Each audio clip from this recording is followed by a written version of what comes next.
গতকাল ঈশান বাবুকে নিয়ে আমি বড়বাজারে গিয়েছিলাম। আর বড়বাজারে গেলে মাঝে মধ্যে এই খাবারটা কিনে আনি। এটা হচ্ছে সয়াবিন কিংবা সয়া বড়ি, যেটাই বলি না কেন। এটা খেতে বেশ ভালো লাগে আর বাচ্চারা খেতেও বেশ পছন্দ করে।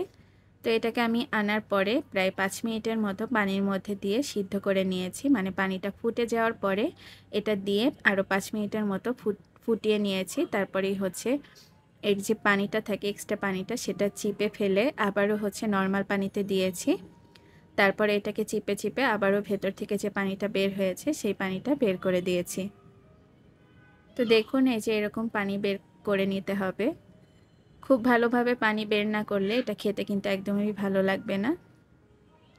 পানিটা বের করে দিয়েছি। এখন হচ্ছে কড়াইতে তেল দিয়ে দিচ্ছি পরিমাণ মতো।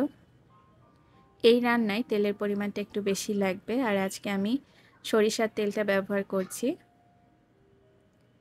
সব মশলাগুলো আগে থেকেই বেটে নিয়েছিলাম। তো এখানে দিয়ে দিচ্ছি পেঁয়াজ, রসুন, আদা, জিরা, ধনিয়া আর হচ্ছে গরম মশলার সব আইটেম। এখানে এলাচ, লবঙ্গ, দারুচিনি, তেজপাতা সবগুলোই আছে। সব উপকরণগুলোকে আমি বেটে দিয়েছি। এখন এর মধ্যে দিয়ে দিচ্ছি স্বাদমতো লবণ আর হলুদের গুঁড়া। শুকনা মরিচটাও কিন্তু এই মশলার সাথে বেটে দেওয়া আছে, এজন্য আর আলাদা করে কোনো কিছুই দিচ্ছি না।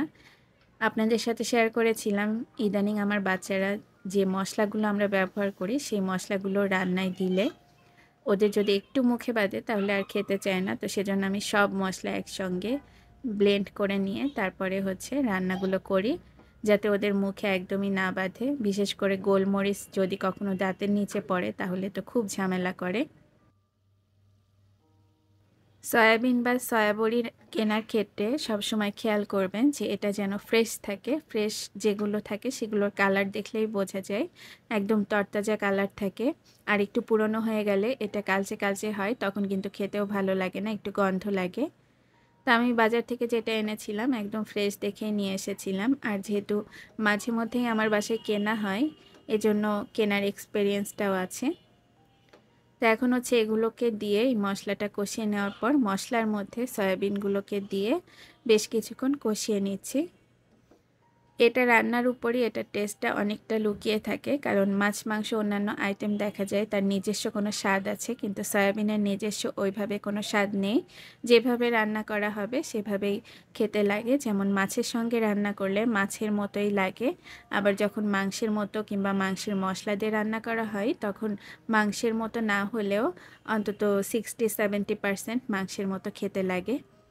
আর আমি যেভাবে আজকে রান্না করেছি এইভাবে রান্না করলে দেখবেন যে অনেকটাই কিন্তু মাংসের কাছাকাছি লাগছে। এখন একটু সময় নিয়ে এটাকে কষিয়ে নিচ্ছি। আর এটা রান্নার সময় যাতে গন্ধটা কেটে যায় সেজন্য আমি এর মধ্যে 2 চা চামচের মতো সয়া সস দিয়েছিলাম। হাতের কাছে সয়া সসটা না থাকলে লেবুর রস অথবা ভিনিগারটা দিতে পারেন, তবে আমি ওগুলো দিয়ে আগে রান্না করে দেখেছি।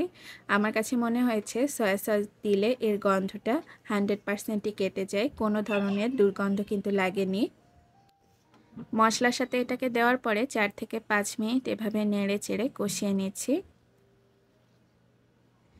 ব্লেন্ডারের যে বাটিতে আমি মশলাটা পিষেছিলাম সেই বাটিটা ধুয়ে এখন এর মধ্যে পানি দিয়ে দিচ্ছি। বাটিতে বেশ কিছুটা মশলা লেগেছিল, যাতে এই রান্নার মধ্যে চলে যায় সেজন্যই হচ্ছে বাটিটা ধুয়ে প্রায় 2 কাপের মতো পানি দিয়ে দিয়েছি। আজকে আর সয়াবিনের সঙ্গে কোনো সবজি দেয়নি, অন্যদিন দেখা যায় যে এর সঙ্গে একটু আলু দিয়ে রান্না করা হয়। আজকে আর কোনো সবজি দিচ্ছি না, জাস্ট এভাবেই মাংসের মতো কষিয়ে কষিয়ে রান্না করে নিয়েছি। এখন হচ্ছে প্রেসার কুকারের ঢাকনাটা লাগিয়ে দিচ্ছি। ঢাকনাটা লাগিয়ে 4 থেকে 5টা হুইসেল দিয়ে নিলেই হবে। তো আমি 5টা হুইসেল দিয়ে নিয়েছিলাম। 5টা হুইসেল দেওয়ার পরে এই অবস্থা। সয়া বল কিংবা সয়া বড়িগুলো কিন্তু বেশ সফট হয়ে গেছে, কিন্তু পুরোপুরি ভেঙে যায়নি। আর এটা একটু সফট করে রান্না করলেই খেতে বেশি টেস্ট হয়। এ পর্যায়ে এসে তরকারির ঝোলের ঘনত্বটা একটু বাড়ানোর জন্য আমি প্রায় 1 টেবিল চামচের মতো ময়দা গুলিয়ে নিয়েছি। ময়দা গুলিয়ে এখন এটার সঙ্গে জাল করে নিচ্ছি। এটা দিয়েছি শুধুমাত্র ঝোলটা একটু ঘন হওয়ার জন্য, যেহেতু আজকে আলু দেইনি এজন্য ঝোলটা একটু পাতলা ছিল। আর পাতলা ঝোল খেতে অত বেশি ভালো লাগে না, তো ভাবলাম যে একটু রেস্টুরেন্টের মতো ঝোলটা ঘন করে নেই। তো খুব বেশি সময় না, যে ময়দার গোলাটা দিয়েছি ওটা দেওয়ার পরে আরও 1 মিনিটের মতো এটাকে রান্না করে নিয়েছি। নামানোর আগে কিছুটা পরিমাণ ভাজা জিরার গুঁড়া আর গরম মশলার গুঁড়া এর উপরে ছিটিয়ে দিয়েছিলাম। চুলার জালটা এ পর্যায়ে বন্ধ করে দিয়েছি, রান্নাটাও কমপ্লিট হয়ে গেছে। আজকের এই ভিডিওটা আপনাদের কাছে কেমন লেগেছে কমেন্ট করে জানাবেন। আর এভাবে সয়া বড়ি বা সয়া বলটা রান্না করে দিবেন বাচ্চাদেরকে, দেখবেন বাচ্চারা বেশ পছন্দ করে খাচ্ছে। আমার বাচ্চারা তো বেশ পছন্দ করে, তাই মাঝে মধ্যে ওদেরকে রান্না করে দেওয়া হয়। সবাই ভালো থাকবেন, সুস্থ থাকবেন। আল্লাহ হাফেজ জানিয়ে এই পর্যন্তই শেষ করছি।